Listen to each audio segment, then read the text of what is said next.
오늘은 그리스도로 공인되신 예수님이란 제목으로 말씀을 나눕니다. 런던에 올림픽이 있을 때 아주 화제가 됐던 그 하나의 사건이 있었대요. 그 올림픽 마지막 경기가 주로 이제 마라톤 경기인데, 그 운동장에서 마라톤 선수들이 이제 밖으로 나가지 않습니까? 그러면 이제 길을 다 돌고 다시 마지막 순간에는 경기장으로 다시 들어오는 거예요. 그런데 관중들이 누가 제일 먼저 들어올까 굉장히 고대를 하고 있었는데, 딱 한 사람이 나타났는데, 그 사람이 이탈리아의 도란도 피에트리라고 하는 선수였대요. 그 선수가 제일 먼저 운동장으로 들어오는 모습을 보고 막 사람들이 막 환호성을 지르면서 기뻐했는데, 잠시 후에 보니까 너무나 충격적인 모습으로 바뀌어져 있는 거예요. 이 사람이 몸을 가누지를 못해가지고 막 흐느적거리면서 정신이 없어서 반대편으로 이렇게 걸어가더라는 거예요. 트랙을 이쪽으로 이렇게 들어와야 되는데 반대편으로 정신이 나가고 막 몸을 흐느적거리면서 반대편으로 걸어가더래요. 그러니까 막 관중들이 노하고, 영국에서 했었으니까 노라고 했겠죠. 계속 이제 소리를 지르면서 돌아서라고. 이 사람도 정신은 없었지만 하도 관중들이 노하고 외치니까 이제 조금 정신이 돌아가지고 돌아와서 다시 이제 반대로 돌아서서 정상 트랙으로 이제 걷기 시작했대요. 그런데 워낙 지치고 정신이 혼란해진 상태여서 그냥 막 쓰러질 듯이 그렇게 트랙을 돌다가 끝내 바로 그 결승전 그 선에 바로 못 미쳐서 쓰러져 버렸대요. 그리고 못 일어나는 거예요. 그러니까 관중들이 뭐 조금만 일어나서 한 발자국만 더 뛰면 결승선에 통과가 되는 건데, 그걸 못하니까 얼마나 안타까워하겠어요. 그래서 도와줘라 그랬다는 거예요. 그 전체 함성에 그만 그 운영하는 그 임원 중에 책임자가 자기도 모르게 달려가 가지고 이 사람을 부축해서 끌어들이는 바람에 결승선에 들어온 거예요. 1등 한 거죠. 그런데 떨어졌대요. 자기 힘으로 들어오질 않은 것이 돼서 규칙 위반으로 그 사람 탈락해버렸다는 거예요. 그 얼마나 참 안타까운 일이겠어요. 관중들은 그가 1등이니까 조금만 힘내서 누가 좀 도와주면 들어올 건데 결국은 안 됐대요. 그래가지고 올림픽에서의 그 금메달을 못 땄는데, 영국의 여왕이 그의 그 투지를 아주 높이 사가지고 따로 상을 줬대네요. 너무 어떻든 아름다운 것 같아요. 최선을 다했는데 경기 규칙에는 어긋나서 못 줬지만 그의 그 투지력을 보고 또 그 나라에서는 이탈리아 이 선수에게 상을 줬다는 거예요. 오늘 제가 이 얘기를 드리는 것은 공과 사가 있다는 거예요. 공과 사가. 바로 예수님이 지금 공과 사가 구별되는 순간이에요. 이제부터 공생애가 출발되는 거예요. 그 사생활이 30년이 왔는데 30세쯤 되셨을 때 이제 공생애가 시작돼요. 그 변환점에서 과연 예수님은 어떻게 하셨을까? 이거 궁금한 일 아니에요? 공과 사가 어떻게 구별되는가? 그리고 영적인 공과사는 과연 무엇인가? 이거 생각해 봐야 되지 않겠어요? 그래서 오늘 본문에 예수님이 공인을 받으시는, 하나님 앞에서, 모든 사람 앞에서 공인 받으시는 이 과정 우리가 한번 살펴보고 좀 깨달음을 얻자, 그런 말씀입니다. 여기서 우리도 공과사가 있다는 거예요. 하나님 앞에서 우리는 공인된 분명한 모습이 필요하다는 거예요. 과연 무엇을 우리가 해야 될 것인가 깨닫는 시간 되시기 바랍니다. 첫째는 여기 15절에 보니까 세례 요한에게 세례를 받으셨다 하는 것입니다. 예수께서 대답하여 이르시되 이제 허락하라. 우리가 이와 같이 하여 모든 의를 이루는 것이 합당하니라 하시니 이에 요한이 허락하는지라 그랬어요. 요한은 누굽니까? 메시아를 이 땅에 소개하는 전령이었다고 그랬어요. 그런데 예수님이 나타나시는 그 공개적인 그 신호탄이 오히려 세례 요한에게 세례를 받음으로 시작한다. 이거 어떻게 보면 참 아이러니한 거 아니에요?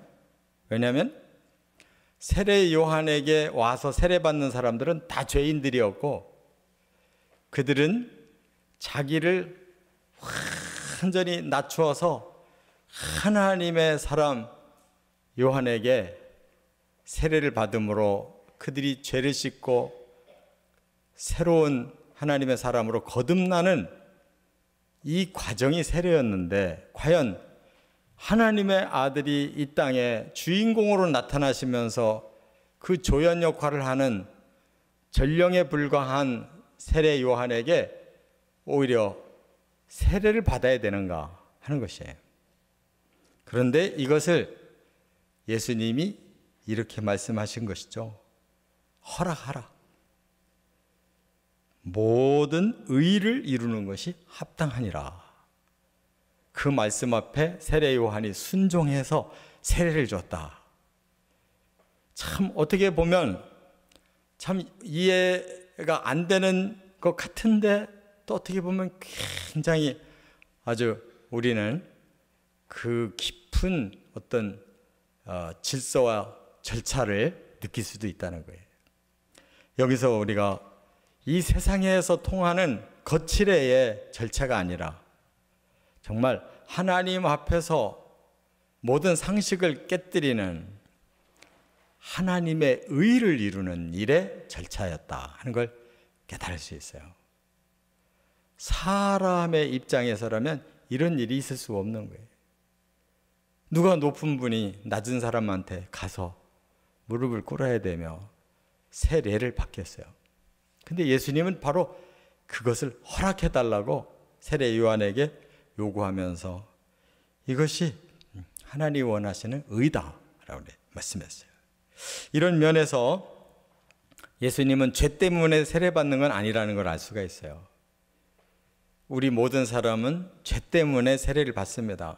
왜냐하면 하나님의 그 사랑과 은혜로 우리 죄를 용서해 주신다는 것을 우리가 믿고 하나님 앞에 겸손히 죄를 고백하고 그 하나님의 의롭다 하심을 우리가 받기 위하여 그 절차로 세례를 받는 것이기 때문에 우리는 다 죄인이 죄를 씻기 위해 받지만 예수님은 그게 아니다 이거예요.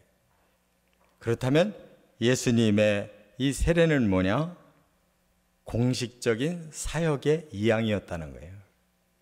세례 요한은 메시아를 소개하러 와서 이제는 예수님이 공식적으로 나타나실 때 그의 사역은 끝난다는 거.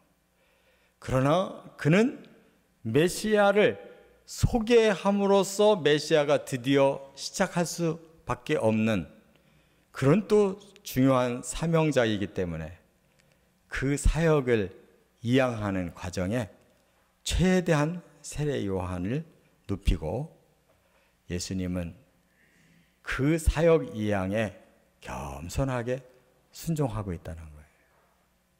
그렇기 때문에 사람의 의가 아닌 하나님의 의만이 진정으로 하나님이 기뻐하시고 또 진정으로 공의를 이루실 수 있는 방법이라는 거예요. 여기에 사람의 체면이나 거칠애가 아무 필요가 없다는 거예요. 이것을 우리는 깨달아야 될 줄 믿습니다. 또 한 가지는 세례 요한을 통해서 지금까지 많은 사람들이 제자가 됐어요. 그러나 이제 세례 요한은 예수님께 모든 걸 맡기고 가는 거예요. 이제부터 예수님이 그 모든 사역을 이어서 행하시겠다는 거예요. 말하자면 한 사람은 은퇴하고 한 사람은 시작한다는 거예요. 그것도 바로 하나님이 허락하시는 그런 절차라는 것이. 우리는 정말 사역과 이 사명의 그 이양, 이것이 이렇게 깨끗해야 된다는 거예요. 여기에 사람의 어떤 권위라든지 사람의 어떤 자기의 유익이라든지 이런 것을 생각하지 않고 오직 하나님의 의가 절차에 따라서 그대로 이어지도록 우리는 감춰지고 오직 하나님의 뜻만이 드러나도록 우리가 일하는 것이 바로 이러한 공적인 하나님의 일이라는 걸 깨닫습니다. 옛날 얘기가 이런 얘기가 있어요. 노루 한 마디가 있었는데 이 노루는 아주 귀한 뿔을 가지고 있었어요. 근데 자기 자신은 자기의 뿔이 귀한지를 몰라요. 이 노루는 항상 자기 주변에 참 너무 귀한 향내가 난다는 걸 느끼고 항상 궁금해했어요. 내 주변 어디에서 이렇게 좋은 향이 날까? 그걸 찾아야 되겠다고 이리저리 계속 돌아다니는 거예요. 어느 날 높은 절벽 위에 올라갔더니 그냥 절벽 밑에서부터 바람이 확 불어오는데 바로 그 향내가 너무너무 정확하게 자기에게 맡아지는 거예요. 그래서 이 노루가 이 한순간에 그냥 저 절벽 밑으로 그냥 떨어져 버렸어요. 그걸 발견하고 싶어서. 그러나 너무 높은 곳에 떨어지는 바람에 이 노루는 죽게 됐습니다. 죽어가면서도 야, 여기 어딘가 좋은 향내가 있는데 내가 결국 발견을 못하고 죽는구나 하고 죽었다는 거예요. 그 노루가 바로 사향노루라고 자기 뿔이 그 향이 나는데 자기 위에 있는 뿔을 미처 발견 못한 거예요. 여러분, 우리가 항상 우리 중심으로 생각하고 살다 보면 우리의 위에 계신 하나님이 진정으로 우리에게 주시는 그 의가 중요하다는 걸 모르고 내 의, 내 유익, 내 목적에 너무 분주해. 정말 하나님을 쳐다보고 하나님이 주시는 그 의를 우리가 우리의 높낮이가 아니라 하나님의 뜻을 이루는데 우리가 철저히 세례 요한처럼 예수님처럼 하나님 앞에 드려서 하나님의 의를 이루는 게 중요한 줄 믿습니다. 두 번째는 여기 본문 16절에 보면 예수님의 이 공의는 바로 성령의 임재로 나타났다는 거예요. 16절에 예수께서 세례를 받으시고 곧 물에서 올라오실새 하늘이 열리고 하나님의 성령이 비둘기같이 내려 자기 위에 임하심을 보시더니 그랬어요. 두 번째 공의는 성령께서 해주셨어요. 하나님의 성령이 비둘기같이 내려오셔서 예수님에게 임하셨다 그랬어요. 그러니까 마치 우리가 두 눈으로 목격할 수 있듯이 성령이 임하신 것을 그렇게 표현을 하고 있어요. 사실 성령은 보이지 않는 영이 아닙니까? 그러나 여기에서 말하고 있는 건 분명히 하나님께로부터 예수님께 성령이 오셨다는 거예요. 이건 뭘 의미하느냐? 바로 성령이 사역의 주체가 되신다는 거예요. 이제는 그 하나님의 영이 사람의 몸을 입고 오신 예수님에게로 들어오셔서 바로 하나님의 그 모든 사역의 주체가 되어주셨다는 거예요. 우리는 구약에서도 보면 특별하게 쓰임받을 때 반드시 성령이 임합니다.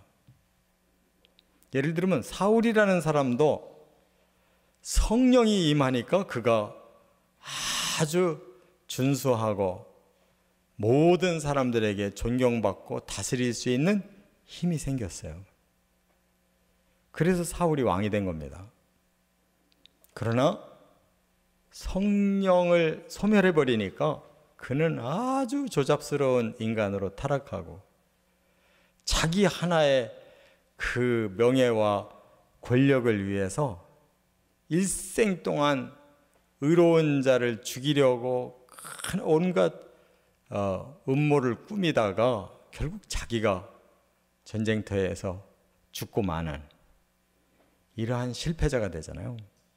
그러니까 사람은 다 부족한 자들이에요. 그런데 하나님 보실 때 그 그릇이 쓸만한 부분이 있을 때는 단점이 많아도 하나님의 성령이 임하시면 그 사람이 쓰임 받는다는 거예요. 그러나 단점이 너무 극대화되기 시작하면 성령은 더 이상 쓸 수가 없으니까 떠나시고 그 사람의 단점이 극대화돼서 그렇게 사탄에게 사로잡혀서 악행을 저지르다가 끝나는 거예요. 우리 사람들은 다 마찬가지예요. 다 장점이 있고 단점이 있는데 장점이 더 많으면 그 사람 쓰임 받는 거예요. 하나님께도 사람에게도. 그러나 그 사람이 훌륭한 점이 있는데 단점이 더 크다 그러면 그 사람은 점점 하나님께도 버림받고 사람에게도 버림받는 거예요. 그러므로 우리는 성령께 의존해야만 쓰임 받는다는 걸 깨달아야 될 줄 믿습니다. 심지어 예수님까지도 성령이 임하셔서 공생애가 시작됐다는 것을 우리가 기억해야 돼요. 하물며 우리 같은 사람이 무슨 힘으로 우리가 하나님의 의를 이루겠습니까? 성령이 내게 오시도록 우리가 겸손하게 이렇게 예수님처럼 자신을 내려놓으시고 하나님의 의만을 이루고자 하는 이러한 마음가짐을 가지셨을 때 하나님이 성령 주시니까 예수님이 바로 메시아로서 출발하셨다는 걸 우리가 깨달아야 된다 그 말이에요. 여기 보면 하늘이 갈라졌다 또는 하늘이 열렸다 하는 말씀이 나오잖아요. 이게 중요한 거예요. 바로 성령은 하늘로부터 오는 거지 땅에서 나오는 게 아니에요. 우리는 그야말로 하나님을 향할 때 그러한 신령한 힘이 올 수가 있는 건데 자꾸 우리는 땅에서 뭔가를 얻으려고 하니까 하늘이 막혔는데 땅에서 뭐가 나오겠어요. 우리는 너무 하나님을 향한 시간이 너무 없어요. 하나님을 향해 남겨놓은 마음의 그릇이 너무 없어요. 결국 거기서부터 와야 되는데 자꾸 딴 마음을 갖고 일하려고 그래요.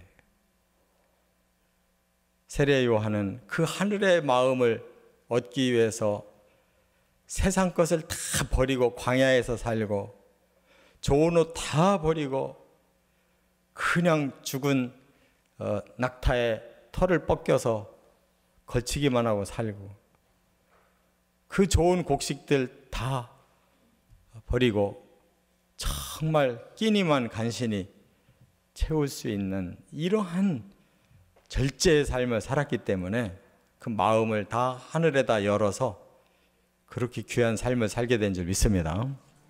바로 예수님은 공생이 시작하시면서 바로 하늘이 열리시도록 40일 금식을 시작하시는 걸 볼 수가 있어요. 금식이 축복이기 때문에. 그런데 우리는 금식이 축복으로 생각을 안 하고 더 좋은 거, 더 많은 거, 더 큰 거를 자꾸 누려야 그게 축복으로 생각하니까 하늘이 열리는 진짜 축복을 경험하지를 못한다는 거예요.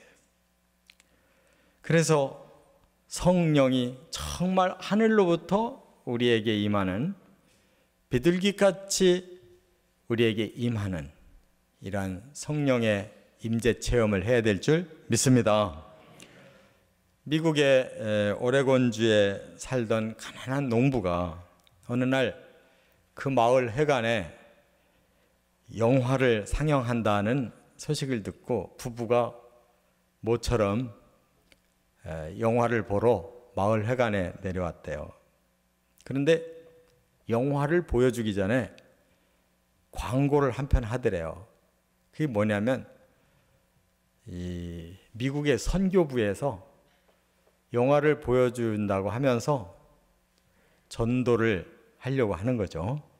그래서 광고 한 편을 보여줬는데 그게 마침 우리나라 6.25 때 그 전쟁통에 고아들이 그냥 부모를 잃어버리고 그 미군들에 의해서 아이들이 고아원에 들어와서 이렇게 살고 있는 그런 모습을 기록 영화 같이 그렇게 해서 짤막하게 광고를 띄우면서 이런 고아들을 위해서 좀 도와달라는 그런 광고를 했다는 거예요. 근데 이 부부가 똑같이 마음이 뜨겁게 그걸 느끼고 며칠 동안 고민스럽게 기도를 했다는 거예요.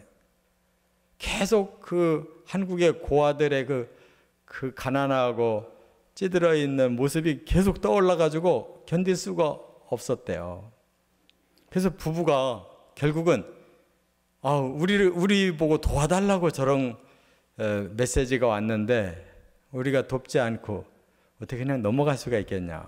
그래서 자기들 농토의 반을 팔아가지고 그 돈 가지고 한국에다가 고아 8사람을 보내달라고 그래서 기르기 시작했다는 거예요. 그런데 이것이 점점 매스컴을 타게 된 거예요.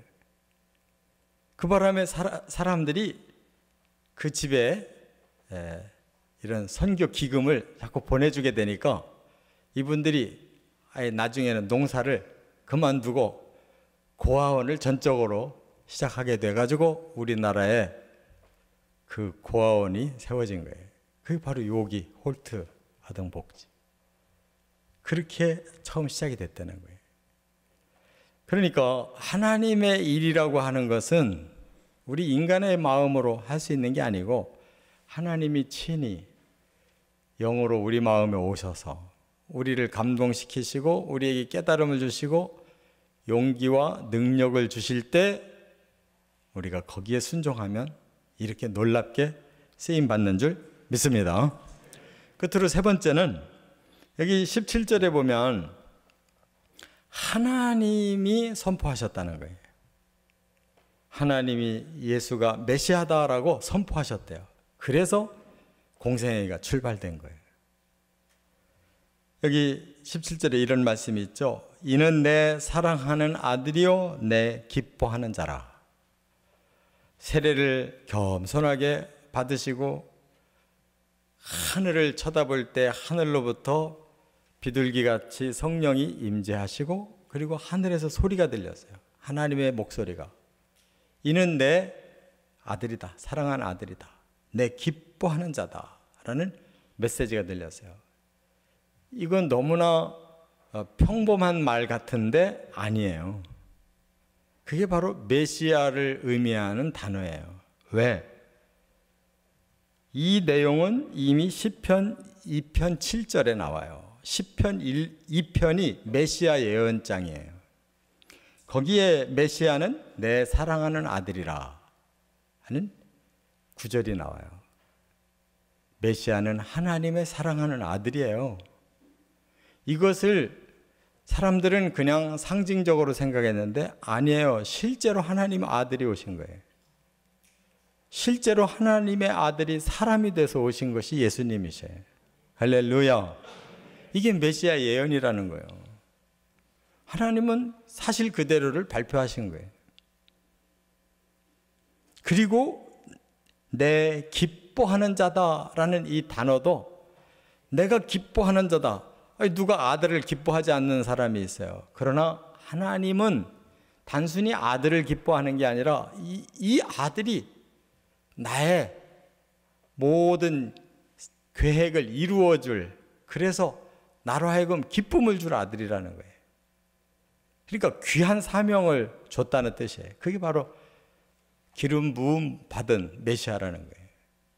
그게 바로 이사야 42장 1절에 42장도, 이사야 42장도 메시아 예언자인데 거기 첫 구절에 이렇게 나와요. 그는 나의 기뻐하는 자다. 내 뜻을 이루어줄 자다. 라고 예언되어 있어요. 그래서 하나님이 단순하게 두 단어 말씀한 것 같아도 내 사랑하는 아들이고 나의 기뻐하는 자다라고 말씀한 것 같아도 이것이 구약의 메시아의 핵심을 끌어당겨서 발표하신 것이라는 걸 우리가 성경을 제대로 알면 다 깨달아요. 할렐루야. 중요한 것은 하나님의 메시지라는 거죠. 우리가 하나님의 일을 할 수 있는 공인이 되려면, 우리가 하나님께 인정받는 하나님의 사역자가 되려면 하나님의 음성이 들려야 돼요. 내가 너를 이렇게 쓰려고 한다 라는 하나님의 음성이 들려야 된다는 거예요. 그게 바로 레마 아니에요. 우리 개개인에게 사명을 주시고 사역을 시키시는 하나님의 레마, 예수님처럼 들어야 된다는 거예요. 그런데 예수님께서 이 과정을 누가복음 3장에서는 조금 더 특별하게 한 구절을 더 소개했어요. 이 과정을 마태복음과 다르게 뭐라고 소개했느냐? 누가복음 3장 21절 하반절에 보니까 예수님이 기도하실 때에 하늘이 열렸다고 그랬어요. 이게 굉장히 중요한 단어예요. 예수님은 그냥 세례만 받고 바로 하늘이 열린 게 아니고 예수님이 세례를 받으시고 기도하실 때 하늘이 열리면서 성령이 임하셨고 하나님의 음성이 들리셨다는 거예요. 드디어 우리가 해야 될 일이 뭔가를 알았어요. 기도해야 된다는 거예요. 하늘을 열기 위해 우리가 기도밖에 다른 게 없어요. 성령을 받기 위해 기도밖에 다른 게 없어요. 하나님 음성 듣기 위해 기도밖에 다른 게 없다는 거예요. 예수님이 그 모범을 우리에게 보여주신 줄 믿습니다. 그렇기 때문에 기도라고 하는 것은 단순히 내 마음을 그냥 하소연하는 게 아니고 반대로 하나님의 뜻을 알고 싶어서 하나님께 묻는 것이 기도예요. 하나님, 제가 무엇을 하기를 원하십니까? 지금 공생애를 출발하는 마당에 이제 하나님이 내게 바로 그 사역을 맡겨주셔서 오늘 사역을 서로 이양하게 되고 또 하나님께서 예수님을 공인해 주시는 과정에 예수님은 나는 그러면 하나님을 위해 뭘 어떻게 하면 되겠습니까? 라고 묻는 것이다 그 말이에요. 그때 너는 나의 아들로서 이 땅에 메시아가 돼야 된다. 나를 기쁘게 할 자다라고 사명을 주시는 거예요. 그때 예수님은 하나님의 뜻을 완벽하게 깨달았기 때문에 공생애가 멋있게 출발할 수가 있었다는 거예요. 우리도 기도하고 하나님이 주시는 성령과 하나님의 그 레마의 말씀을 확실하게 내 마음에 품어야 그때부터 변함없는 하나님의 일꾼 될 줄 믿습니다. 몽골에서 수고하던 이용규 선교사님이 북경에 와서 이제 그 해외 유학생들을 위한 코스타 집회를 했대요. 근데 어느 날 집회를 마치고 나니까 한 여자 대학생이 이 선교사님한테 와서 이러더래요. 제가 어떻게 해야 선교사님처럼 하나님 말씀을 들으면서 살 수가 있습니까? 저도 하나님 말씀을 듣고 싶습니다. 그러더래요. 그때 이용규 선교사님이 잠깐 생각을 해봤다는 거예요. 이 자매에게 뭐라고 설명을 하면 좋을까? 번뜩 생각난 것이 요한복음 10장, 제가 지지난주에 설교한 선한 목자와 양의 관계, 그 말씀이 이용규 선교사님한테 딱 생각이 나면서 내 양은 내 음성을 듣나니 라는 구절이 있잖아요. 바로 하나님의 양이라면 하나님의 음성을 듣습니다. 이렇게 말한 거예요. 그러니까 과연 양이 그 목자의 음성을 듣는다는 것이 무슨 뜻입니까? 물은 거예요. 양은 목자에게 저에게 말씀하시면 제가 따르겠습니다 라고 물은 것이다. 참 아주 지혜롭게 대답을 하셨어요. 양이 과연 뭐라고 얘기하겠어요? 나의 목자님, 제게 말씀만 하시면 제가 따라갈게요. 양은 순종이 그의 모습이잖아요. 목자가 부를 때 양은 따라간다는 거예요. 양이 할 수 있는 일, 다만 목자가 나에게 뭐라고 말씀하시냐, 뭐라고 신호하시느냐, 그것만 기다리고 듣고 따라가는 거예요. 그러면 자매도 하나님 말씀 들을 수 있습니다. 이렇게 얘기해 줬다는 거예요. 사실 그렇잖아요. 하나님 뭘 말씀하실래요? 제가 듣겠습니다 라는 순종의 마음을 가지고 하나님께 귀 기울이는 것이 기도라는 거예요. 그리고 하나님이 주시는 그 성령의 감동과 하나님의 응답의 메시지에 순종하면 그것이 하나님의 일이라는 거예요. 할렐루야. 이게 기도 생활이에요. 내 목적, 내 욕심, 내 생각 잔뜩 가지고 하나님 이렇게 저렇게 막 계속 부르짖는다고 기도가 아니라는 거예요. 그거는 내 요구지. 기도라는 것은 하나님의 요구를 내가 뭔지를 깨닫고 받아들여서 순종하는 게 기도 생활이다. 이렇게 얘기했어요. 이제 오늘 말씀을 정리해 본다면 우리는 사사로운 삶에서 이제 하나님을 위한 공인의 삶을 살려면 어떻게 해야 되느냐?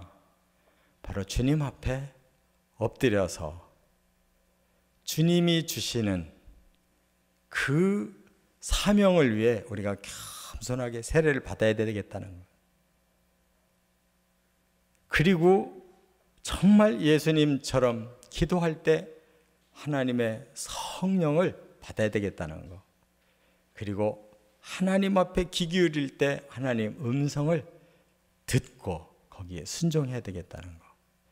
이래야 가장 예수님처럼 온전한 공인이 되어서 공의로운 삶을 살게 될 줄 믿습니다. 이렇게 살아가시기를 주의 이름으로 축원합니다.